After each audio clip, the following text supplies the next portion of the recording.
Boas noites a todos. Os meus cumprimentos à Lucinda Damaso, que é presidente dos TSDs e também da UGT. Nessa qualidade, estendo o meu caloroso cumprimento à UGT e a todos os seus membros que escolheram justamente Viseu amanhã para assinalar o 1º de dezembro. O 1º de dezembro, peço desculpa, o 1º de maio. O 1º de dezembro. Veremos como é que vai ser comemorado este ano. Mas tenho a certeza que vai ser uma festa.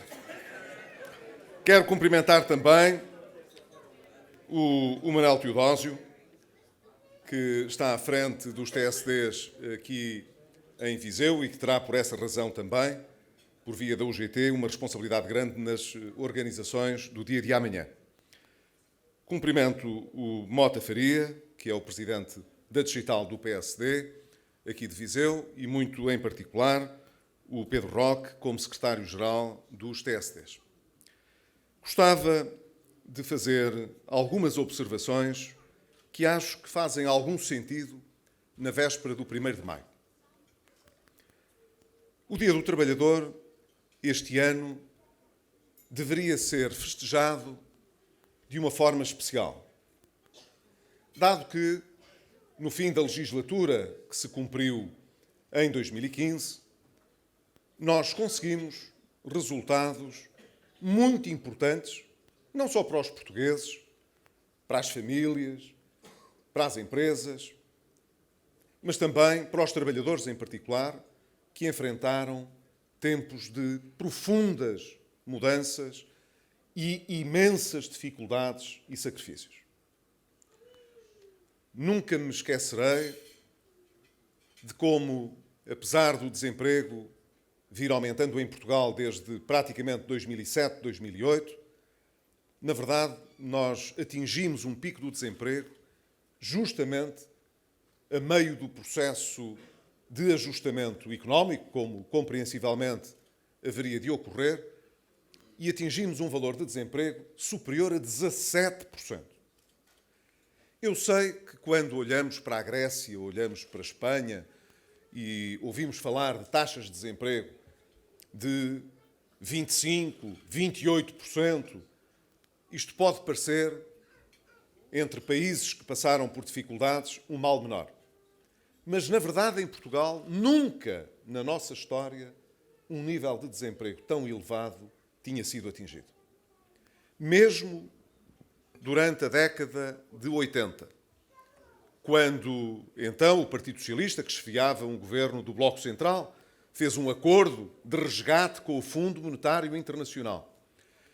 E o então Primeiro-Ministro Mário Soares liderou um pacote de austeridade muito forte, o desemprego atingiu níveis tão elevados. Em Portugal, nos tempos de maior dificuldade, o desemprego nunca tinha superado os 10%. E mais de 10% é sempre uma tragédia. Significa sempre um nível de desemprego muito difícil de combater, a não ser por elevadas taxas de crescimento económico. Ora, nós ultrapassámos, com a última crise, largamente este valor. E ainda estamos acima de 10%. Mas não há dúvida que conseguimos dobrar esse cabo de tormentas e dele fazer um cabo de boa esperança na medida em que, com os esforços que realizamos, conseguimos sempre que o desemprego fosse baixando paulatinamente. Ele ainda é muito elevado entre os jovens e, em todo o caso, entre aqueles que estão na circunstância de estar em desemprego de longa duração. E isso, como sabemos, é sempre uma antecâmara para uma desmobilização que não apenas penaliza a economia, mas às vezes penaliza injustamente cada uma das pessoas que é afetada por essa circunstância. Estamos, portanto, ainda longe de ter vencido a batalha contra o desemprego. Estamos longe de ter taxas de crescimento que nos permitam reabsorver esses desempregados e colocá-los novamente na vida ativa, na vida produtiva e, portanto, também mais próximos de uma realização profissional e pessoal maior, mas seria muito negativo que não pudéssemos constatar aquilo que até o Programa de Estabilidade consegue constatar. Fechámos 2015 a cumprir as metas a que nos tínhamos proposto quanto às contas públicas, não ter um déficit superior a 3%, com a economia a crescer 1,5%, com o desemprego a baixar quando comparado com o ano de 2014. Haveria, portanto, condições para que o 1º de maio, em 2016, pudesse ser celebrado com esperança, com confiança, em como iríamos ter resultados ainda mais ambiciosos ao longo do ano 2016 e nos anos seguintes. Tínhamos, julgo eu, todas as condições para pensar, depois de tudo aquilo que fizemos e por que passamos, que o ano 2016 e os seguintes seriam anos de mais acentuada recuperação da economia, com o desemprego a descer ainda mais, com a confiança entre os consumidores, entre os cidadãos, entre os trabalhadores a aumentar e com a nossa dívida a cair de forma mais pronunciada. Não creio, infelizmente, em vésperas de 1º de maio, que haja essa razão de celebração. Pelo contrário, eu acho que devemos olhar para os tempos mais próximos com muita exigência e alguma preocupação. Porquê? Porque muitos dos sinais a que já estamos a assistir não são sinais positivos. Nós observamos, ainda recentemente, a execução orçamental mostrou que a evolução da receita, e em particular da receita fiscal, está muito longe daquilo que estava previsto. Ainda são só 3 meses no ano, a 4ª parte do ano, mas se projetássemos esses 3 meses para o resto do ano, já saberíamos que a meta orçamental não seria atingida, porque a receita fiscal está muito abaixo daquilo que estava estimado. E quando, em particular, olhamos para a situação do IVA, ainda pior, porque ela tem uma relação muito direta com o nível de atividade económica. Segundo, o INE divulgou esta semana o índice de confiança dos consumidores. Desde novembro que ele vem trazendo uma perspectiva negativa. Acentuou-se neste último mês. Dirá a maioria e o Governo. Não há razão para não haver confiança nos consumidores. Nós estamos a aumentar os salários, a devolver feriados, a prometer acabar com toda a austeridade. Por que razão é que as pessoas não hão de estar mais confiantes? Mas a verdade é que não estão. E isto deve dar alguma coisa que pensar. Não é por acaso, certamente. Por outro lado, quando olhamos para a estatística do emprego, verificamos que de novembro até fevereiro, até ao final de fevereiro, portanto até março, se quiserem, se destruíram cerca de 20 mil empregos.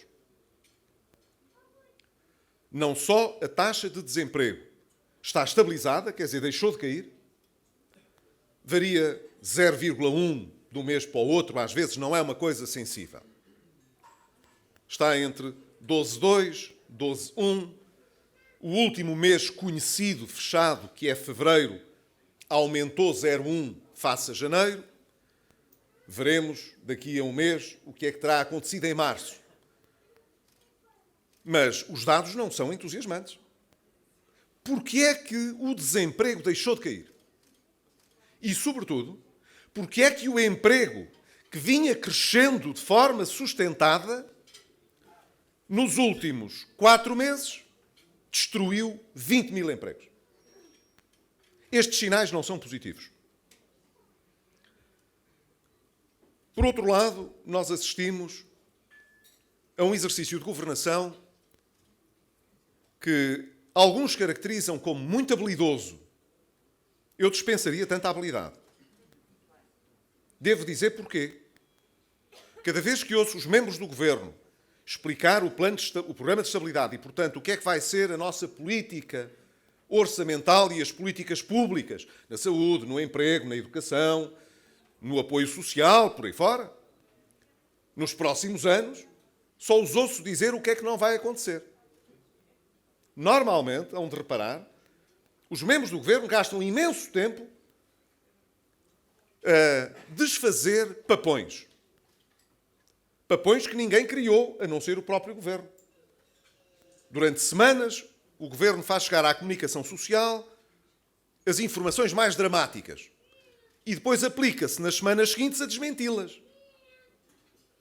E acha que com isso ganhou imensa coisa. Poupou-se o aumento do IVA. Como se alguém tivesse pedido o aumento do IVA.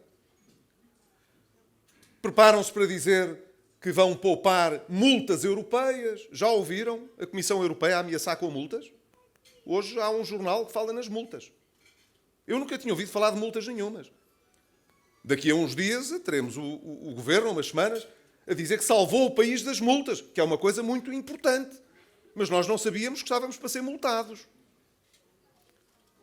Nós olhamos, portanto, para o programa de estabilidade e ouvimos o Governo dizer o que é que não está lá no IVA, o que é que não está lá no IRS, o que é que não está lá nos salários, o que é que não está lá nas pensões.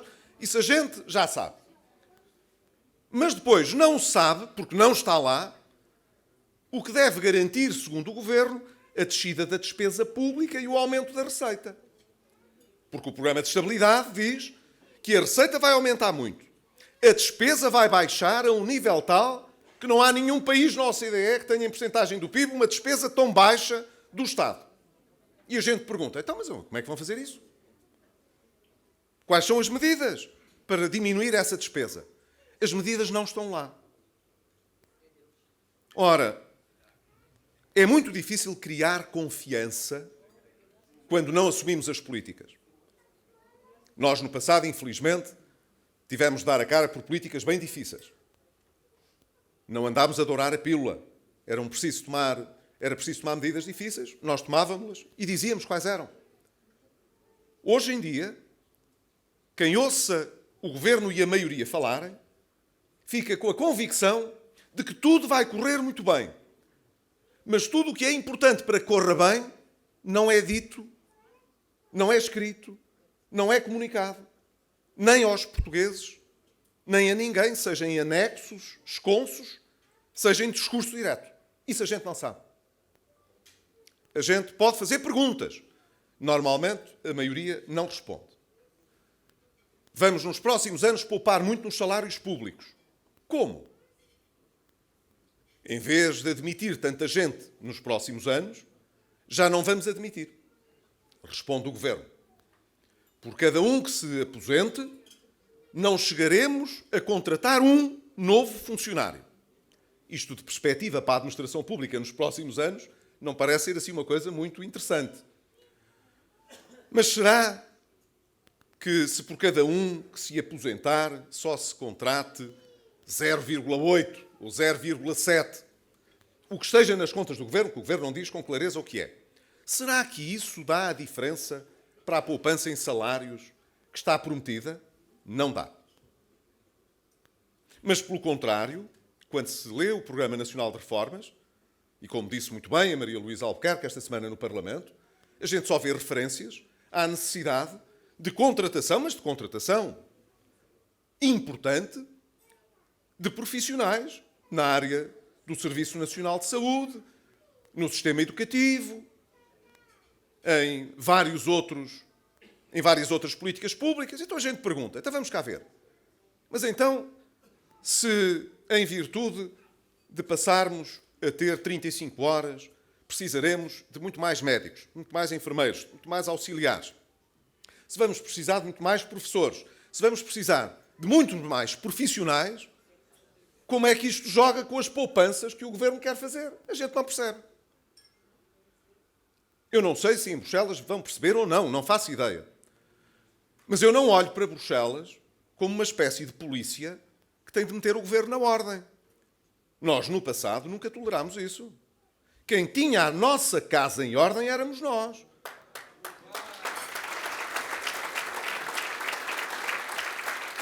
Eu sei que às vezes, sobretudo a maioria que hoje nos governa, achava que isso era uma submissão aos interesses externos. Mas isso é uma miopia completa. Ter a nossa casa em ordem é do nosso interesse. Cada vez que de fora nos vêm obrigar a fazer coisas desagradáveis, é porque nós não fizemos o que devíamos ter feito na altura própria. Portanto, só vêm porque a gente pede. Se nós quisermos ter a nossa casa em ordem, mandamos nós. O que é que este governo quer mandar? Não se percebe. Nem do lado da despesa, como eu estou a dizer, nem do lado da receita. Também vai aumentar a receita, mas como a economia não vai crescer, na opinião do governo, que é o que lá está, de onde é que vem o dinheiro? Vai haver aumento de impostos, com certeza. Mas não é do IVA, nem do IRS, não. Disso não é. Então é de quê? São impostos difusos. Como são difusos, a gente não os deve sentir. Eles vão dar mais dinheiro, mas a gente não os vai sentir. Então quem é que os vai pagar? Quem é que paga os impostos se não são os consumidores, as famílias, as empresas? Impostos bons e impostos maus só pode haver na medida em que consideremos que os impostos bons são aqueles que nós pagamos de acordo com as nossas capacidades e os maus são aqueles que a gente paga indiscriminadamente, quer possa muito, quer possa pouco. Esses são normalmente os impostos indiretos do tipo do IVA. Pagam todos pela mesma maneira. Os impostos que são mais justos são os impostos sobre o rendimento. Quais são então os impostos em que o governo vai mexer? Não se lhes arranca uma palavra. Ora, é muito difícil gerar confiança neste ambiente. Como é que nós haveríamos de esperar que os investidores trouxessem mais dinheiro para Portugal se o governo não esclarece nem como vai tratar a despesa, nem como vai tratar a receita, nem como vai tratar algumas das reformas estruturais que o país fez no passado, umas quantas já estão revertidas, outras ameaça-se reverter. Irá para a frente, dentro da maioria, a ideia de que as 35 horas têm de ser alargadas a toda a economia? Se não é assim, por que não diz já o governo que não aceita iniciar sequer essa discussão? Porquê é que o governo só mostra respeito pela concertação social nas matérias que escaldam e que não lhe dá jeito de pronunciar-se?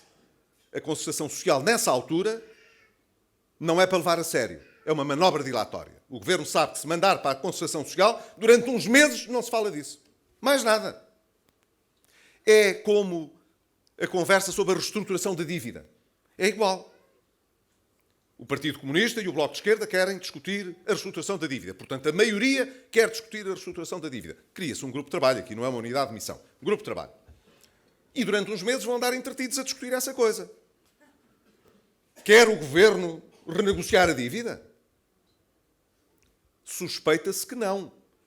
Porque se quisesse, nós saberíamos, aproximadamente, que levaríamos à falência os bancos todos portugueses que estão cheios de dívida pública portuguesa, a Segurança Social que está cheia de dívida pública portuguesa e por aí fora.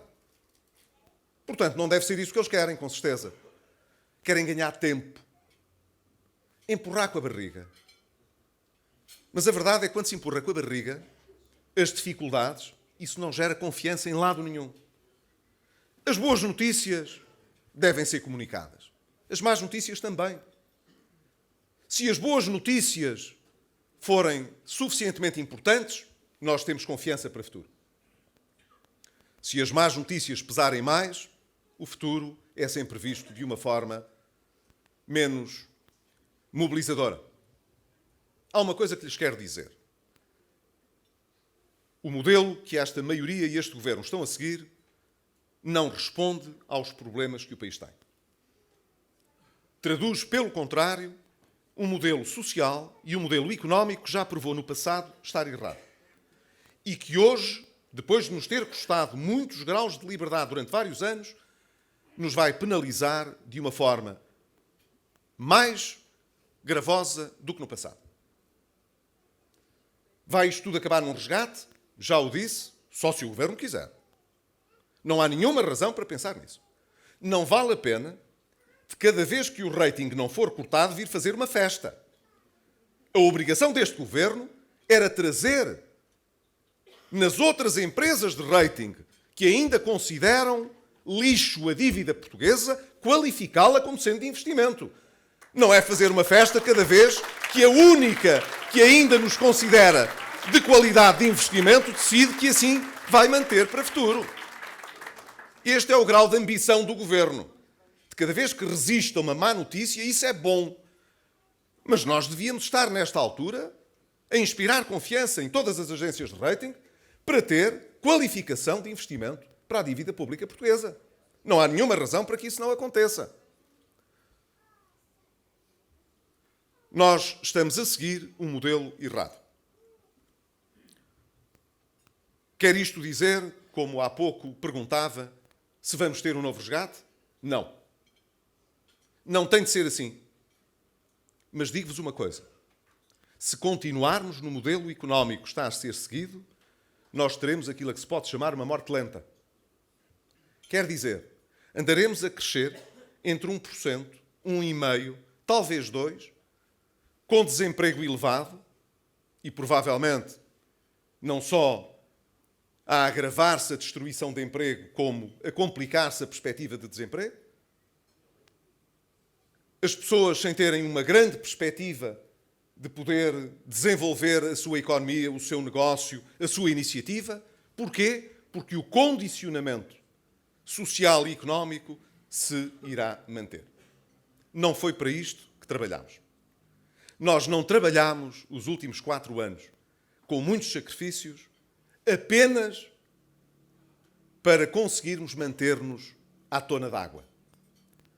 Nós temos todo o direito, como sociedade, de ter uma economia mais dinâmica, um emprego mais pujante, diminuir a nossa dívida, proporcionar aos mais idosos uma segurança que eles não têm com o seu sistema de pensões e proporcionar àqueles que estão a fazer os seus descontos hoje segurança no futuro, que é uma coisa que não se está a transmitir às pessoas.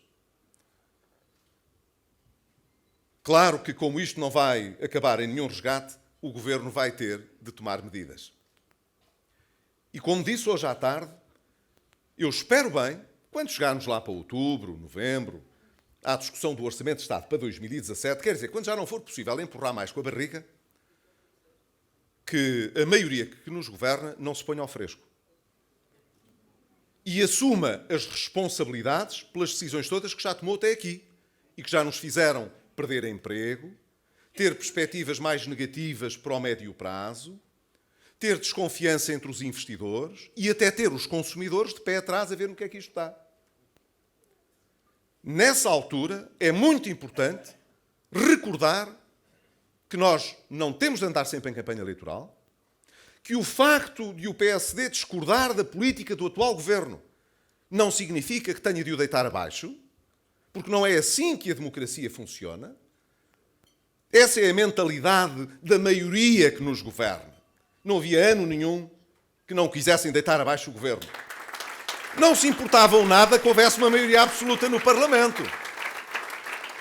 O facto de ter havido uma maioria de votos que elegeu uma maioria absoluta de deputados no Parlamento, para eles não significava nada. Como não estavam de acordo, o Governo tinha de ser corrido. A nossa lógica nunca foi essa e não é essa. Quem governa tem de mostrar o que vale. O país não é um brinquedo dos políticos. Podemos ter as nossas discordâncias e assumimos-las publicamente. Não é com o meu voto que este Governo vai prosseguir a política que tem desenvolvido. Quando precisar de corrigir as decisões erradas que tem vindo a tomar, empurrando com a barriga para fazer crer às pessoas que podem viver na ilusão de ter mais do que aquilo que estamos a observar na economia consente, nessa altura é bom que seja a maioria a mostrar-se adulta, coesa como tem sido, a aprovar as medidas que são necessárias. Mas ficará sempre este problema final. As medidas são necessárias para corrigir as contas públicas, mas não para trazer o progresso ao país. E era com isto que eu queria terminar, para que possa dar um contributo a que se perceba um pouco melhor qual é a diferença entre ter uma economia próspera e contas públicas sãs. São coisas diferentes. Claro que muitas vezes, quando as contas públicas não são sãs, é mais fácil não ter uma economia próspera. Porque os países que têm déficits grandes, dívidas grandes, têm mais dificuldade em ter uma economia que consiga ganhar confiança, tração e apresentar crescimento. Mas as contas públicas podem estar certinhas, pode até não haver grande déficit, e nós estarmos aqui sem criar emprego, sem criar perspectivas de futuro para ninguém, com uma sociedade relativamente fechada, a pagar as dívidas todos os anos, com muito custo, e a ver que tudo aquilo que pomos de lado, a cada ano os que põem de lado qualquer coisinha a pensar no futuro, que aquilo não lhes dá nem para a cova de um dente. Não é esse o futuro que nós queremos para o nosso país. Não é só um país de contas certas. Ora, este governo não consegue ter as contas certas. E por isso vai ter de as corrigir. Mas se nós queremos ter uma economia próspera, temos de fazer mais reformas estruturais do que aquelas que fizemos. E isso sim devia ser discutido na concertação social. Isso é que vale a pena. Nós não conseguimos, no passado recente, recuperar a economia sem concertação social. Todos cedemos qualquer coisa para que pudéssemos retomar uma perspectiva de crescimento. Assim terá de ser para o futuro.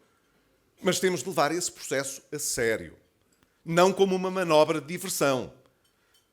Não é nas coisas que interessam à maioria decidir ali no Parlamento e depois informar a concertação social do que se decidiu, e em tudo aquilo que é mais incómodo assumir, despachar para a concertação social para o dia de São Nunca à tarde.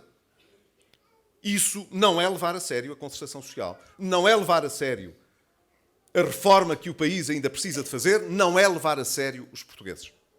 Essa é a grande diferença, meu caro Pedro Roque, que eu acho que vai estar em cima da mesa nos próximos meses. Nós, apesar de estarmos na oposição, depois de ter ganho as eleições, não fazemos birras, nem queremos que o governo se demita, nem queremos correr com a maioria que governa hoje o país. Queremos é que eles prestem contas, que é uma coisa diferente. E eles não prestam. Não prestam quando o Parlamento os questiona. Espero que prestem contas quando houver eleições lá para a frente, daqui a uns anos. E isso hão de prestar contas de certeza. Mas o facto de estarmos na oposição não nos impede de dizer o que faríamos e o que achamos que é importante para o país. Ainda recentemente, a propósito do Plano Nacional de Reformas, apresentámos várias iniciativas, projetos de resolução, com muitas medidas que julgo seriam muito importantes para dar mais fôlego reformista à nossa economia e à nossa sociedade. Quer no que respeita à capitalização das empresas, à melhoria da qualificação dos portugueses, à valorização do território, medidas que possam incentivar a inovação na nossa economia e nas nossas empresas, medidas que levem mais longe a reforma que iniciámos na área da justiça, medidas que possam atacar causas das desigualdades económicas e sociais, medidas até para dar mais sustentabilidade ao nosso Serviço Nacional de Saúde. Apresentámos centenas de medidas para esse efeito. Elas estão traduzidas numa lógica de que o país precisa de uma segunda vaga de reformas estruturais que nos dê ambição para fazer ainda uma antevisão do crescimento mais significativa do que aquela que pudemos ter no final de 2015. Os partidos da extrema-esquerda chumbaram tudo. Com aquela sua humildade,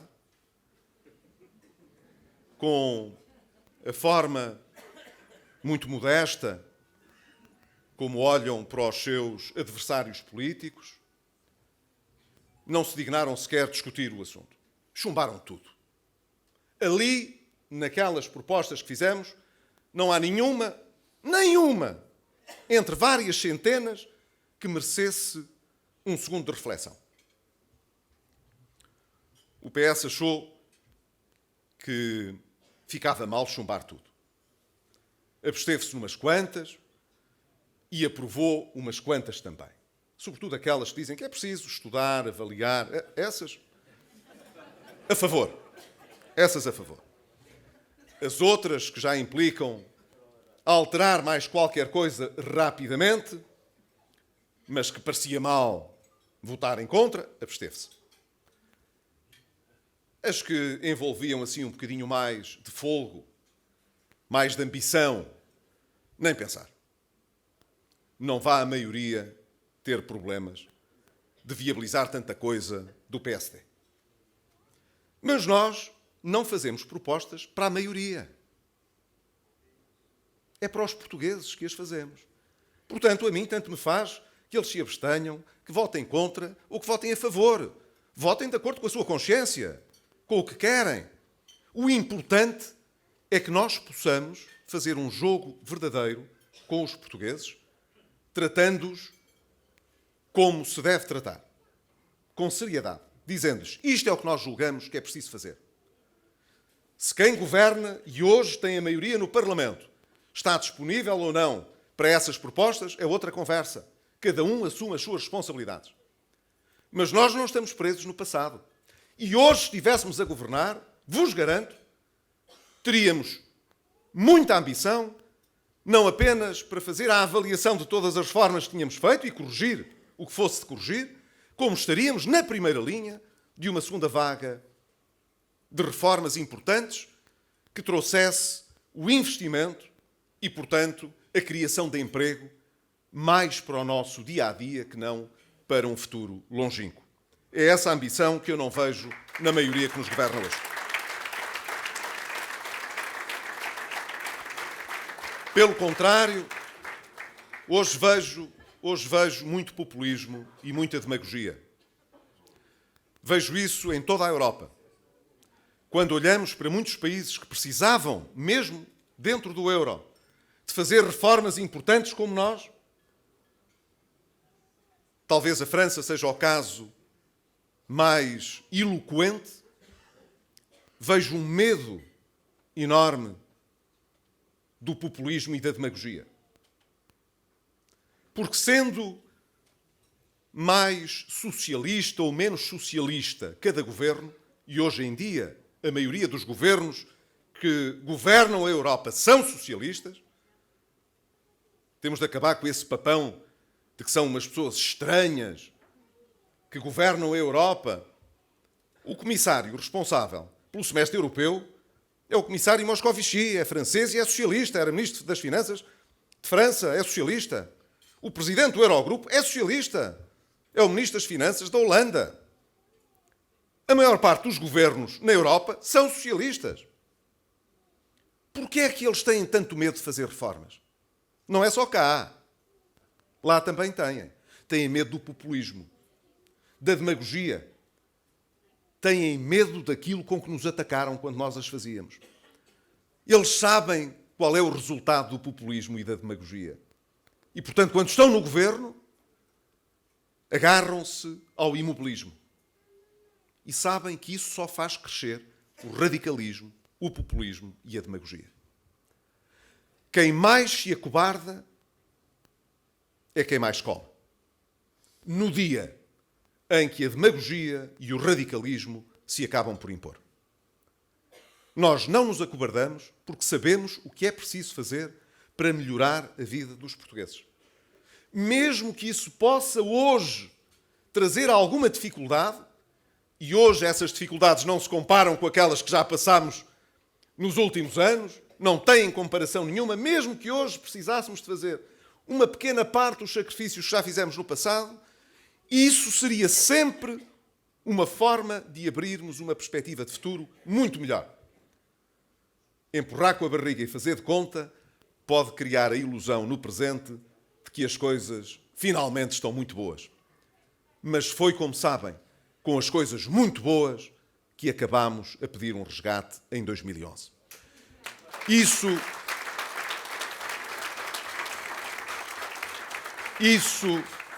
não voltará a acontecer em Portugal. Mas, como digo, a morte lenta não nos interessa.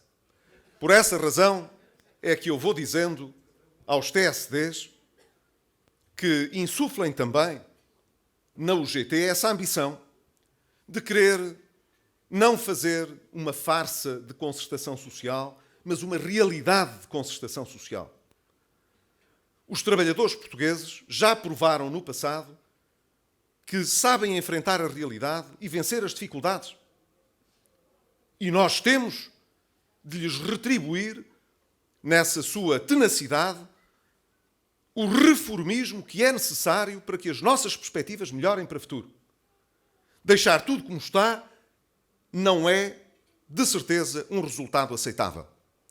E eu tenho a certeza de que os TSDs têm essa ambição, porque são feitos da mesma massa que o PSD, de uma massa de gente reformadora, reformista, que tem respeito pela pessoa, pela dignidade da pessoa, mas que sabe projetar essa dignidade no futuro.